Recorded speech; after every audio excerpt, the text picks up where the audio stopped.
Hello, everyone. Welcome back to what's coming out in the world of indie. First time in 2 weeks now that we get to do this podcast again. And as always, the format has not changed in any way, shape, or form. But as of last episode, I did say that I would open the podcast differently because Mike expressed his uncomfortableness with compliments.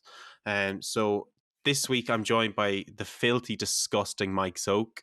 Thank you for indulging in that for 5 seconds. I'm sorry because I hate doing that. This week we've got a great list of indie games coming up. One of my personal favorites that I've been looking forward to for a while, which actually got an earlier release than what was initially planned. But I suppose let's just jump straight into it, Mike. Scorn is obviously the first game on the list.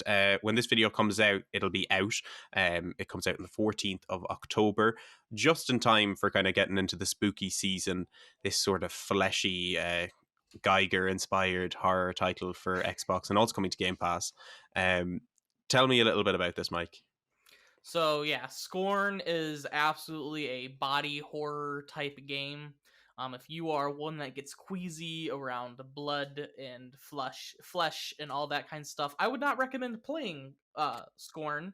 If you can handle that stuff, Scorn looks like a pretty standout game for the Halloween season this year. Mhm. Um, it is technically a first-person shooter-esque game, but the focus isn't on shooting.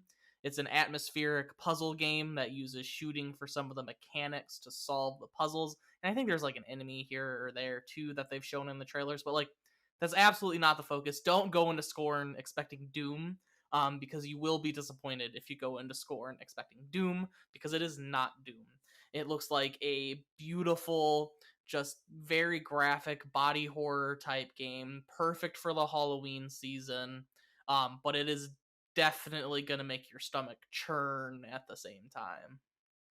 100%. I'm really looking forward to playing it. I'm especially really looking forward to seeing how it actually turns out because there was a lot of delays for this game. Yes.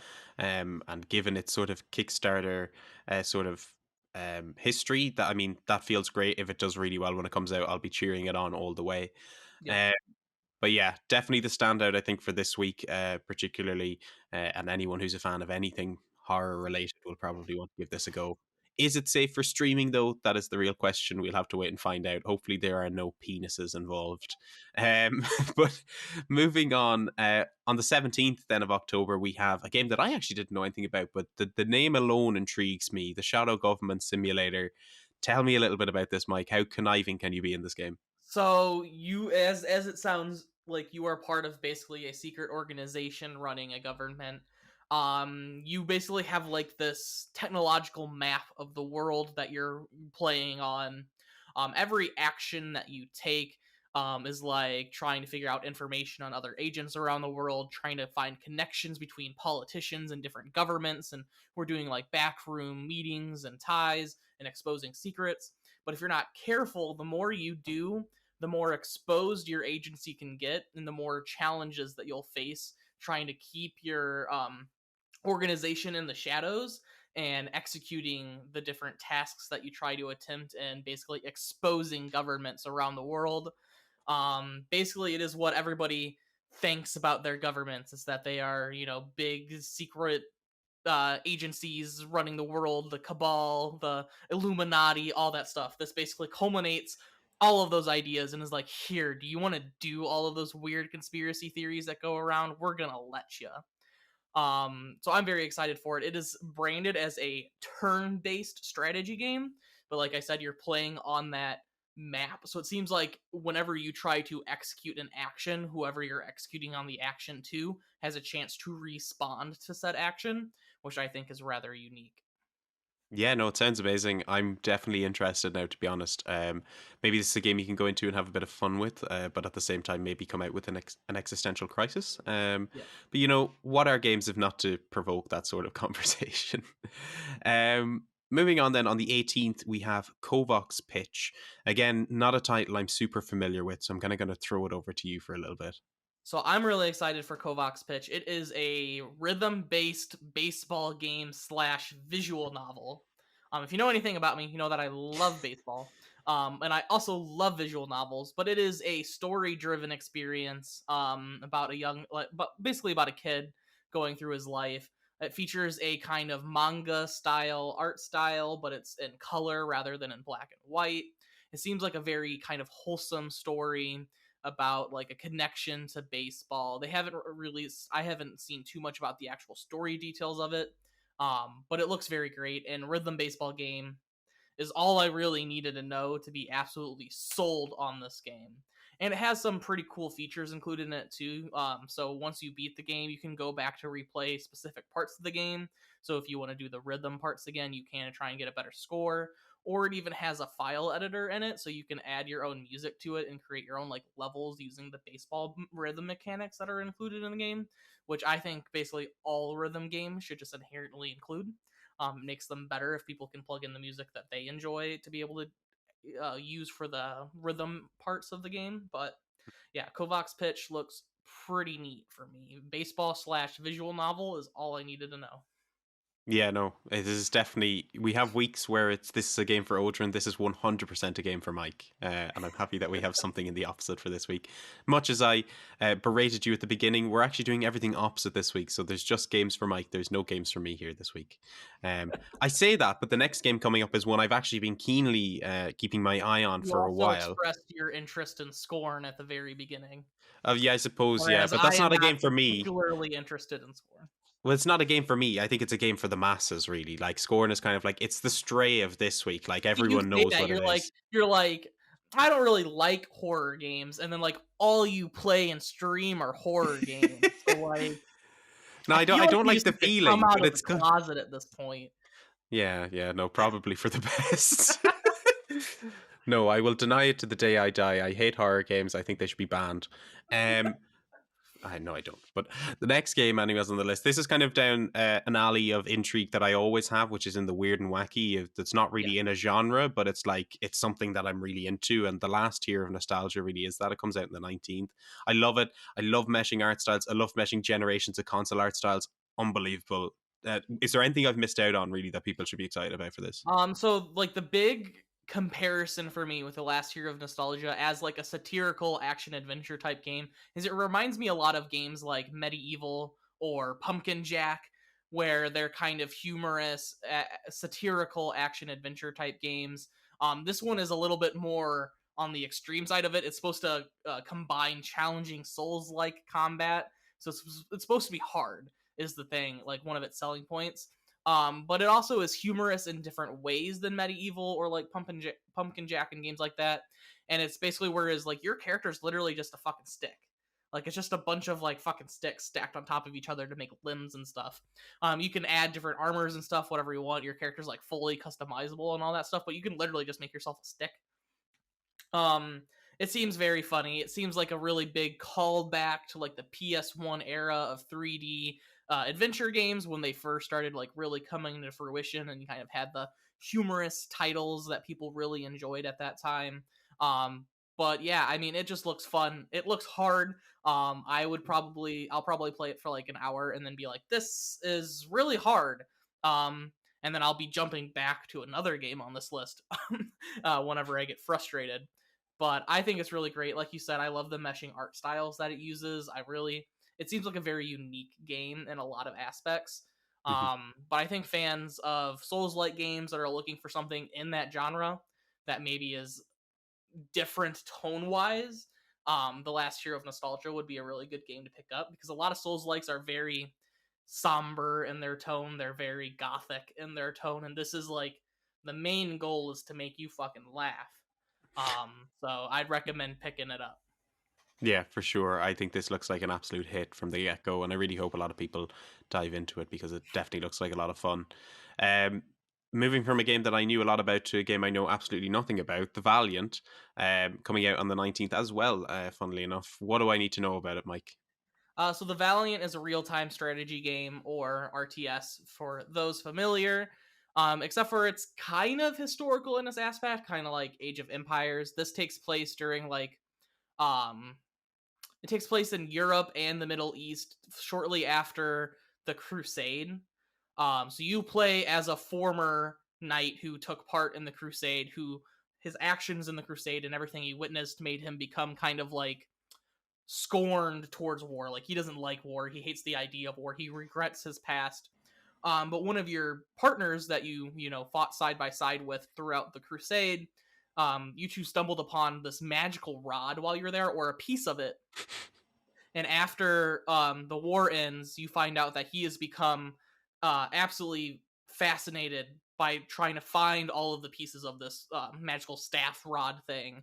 And apparently, it can like completely alter the workings of the world. So you are now on a quest, meeting different people, finding your old other knights and stuff to go on basically a new crusade throughout Europe and the Middle East to stop him from destroying the world. If you're familiar with RTS games, they're like top-down strategy games where you have different units and stuff, and you kind of direct them where you want to go, and they kind of fight on their own. They're great. I love a good RTS game. Mhm. Might not be for everybody. Not everybody cares for RTS games. I really enjoy them. They're really good on PC, and I really like that this one kind of has like an actual heavy narrative focus. Like it seems like the story is very good, which typically RTSs you don't care. The story is just there. It's just on the Mhm. side. But this seems like it has it as a focus, and the story seems very good. For sure, yeah. I mean, who doesn't love a story where the main antagonist is on search for a rod? I could He's probably on point him in the search for a direction of a man few. who is enthralled by a rod. Oh well, that makes it sound less promiscuous. Um, Does it? moving on to the final game for this week. Vampire Survivors is coming into 1.0, which is great because this game has been in early access for ages and has a really, really big cult following. I'm really excited to see it making its way here. I imagine you are the same, Mike. No, not that excited. Yeah, I'm really excited about Vampire Survivors. If you know me at all, you know that my life has been overtaken by the Steam Deck. Mm. Phenomenal. It's amazing. I love it. It's so good. It's amazing. All I've been playing on it is Vampire Survivors. I have 30 hours. I've had this for 4 days. I have 30 hours in Vampire Survivors. All you do is walk around. That's all you do. You move the thumbstick and you walk. All of your attacks are automatic, but the enemies you kill drop little orbs, right? And you need to pick up the orbs. If you get the orbs, you level up. You level up, you can get new weapons that do auto attacks, or you can get new abilities and stuff. It's fun. It doesn't sound fun, right? It sounds like, why would I just want to walk around for hours at a time? It is fun. Okay? I don't know how to explain it. I have tried explaining this game to people. I told my coworker about it. She didn't think it was fun. I brought my Steam Deck into work and I had to take it from her hands because she would not stop playing Vampire Survivors. And I wanted to play Vampire Survivors. So she couldn't keep playing it. It's fun. Okay? It's a lot of fun. There's a lot of different characters. They all have different abilities. And you're basically just going up against endless waves of enemies. Sometimes you can't even see the ground because of how many enemies are around you. But it's fun. Okay? It's Yeah. fun. So my big I don't know question how to about work it, out and that you say that for well, I've a you re all to believe me. well, the major question about this, and everyone will be wondering, is it fun, Mike? It's fun. You heard it here first, And guys. We can't explain it, but it is fun. it's so hard to sell a game, right? Where all you do is walk around. That's literally It's what very you hard to do on sell this that. show, Mike. I know, but there's other parts of games, right? There's a story. Yeah. There's an amazing art style. The art style in this is cool. It's fine. It's a nice pixel art style. It's fine. It's not special. I don't know how to explain how this is special. Mhm. It tickles my brain. It tickles my brain.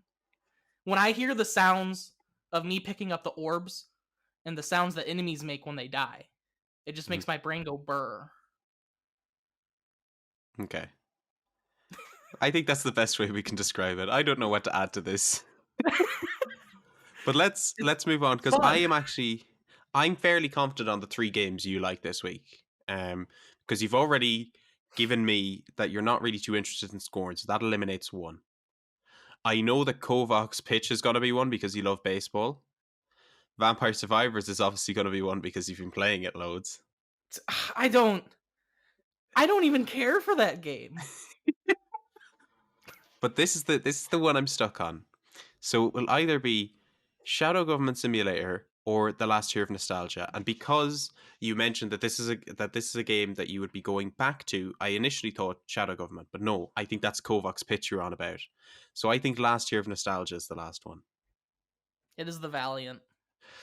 Fuck the one I didn't pick. Like, So the one that I said that I would go back to when I got frustrated, I said it was later in the list.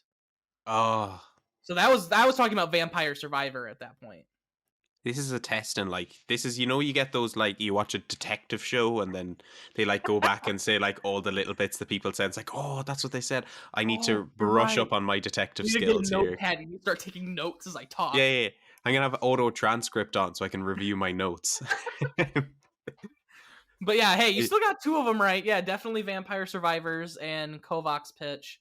And I guess I should clarify because I know we went on about Vampire Survivors a lot. The game that's coming out is Vampire Survivors 1.0, so Mhm. it's the full game. We've been playing the early access thing. This is why it was included, and it was Yeah, included partially because I'm addicted. that's But fair. it's not like I just threw this game on there because I really like it. It is coming out fully, Mhm. and it's only $5. Only $5. I Yeah, might actually or pick it's that up on PC myself. Game Pass. And is it multiplayer? It is not. It is not. So it's a single It player would be game. such a fun multiplayer game though. All right. Well, there's actually a good bit of diversity this week for people to jump into if they want to. There's everything from body horror to vampires to PS1 style Souls likes. I mean, you can't really go wrong, to be honest, this week. There's something here for everyone, which I feel like is a very cheesy phrase, but there we go. If there's anything we missed out on, please make sure to leave it down in the comments below. And as always, if you played any of these games by the time this video is out, please let us know what you thought of them. But with that being said, you can follow Mike over on Twitter, wonderful Mike Zoke at Mike Zoke, and then of course Indie Games Tracker as well. And you can find all of Gaming Sandbox's socials in the description down below. Thank you so much for watching this week, and we'll see you all next time.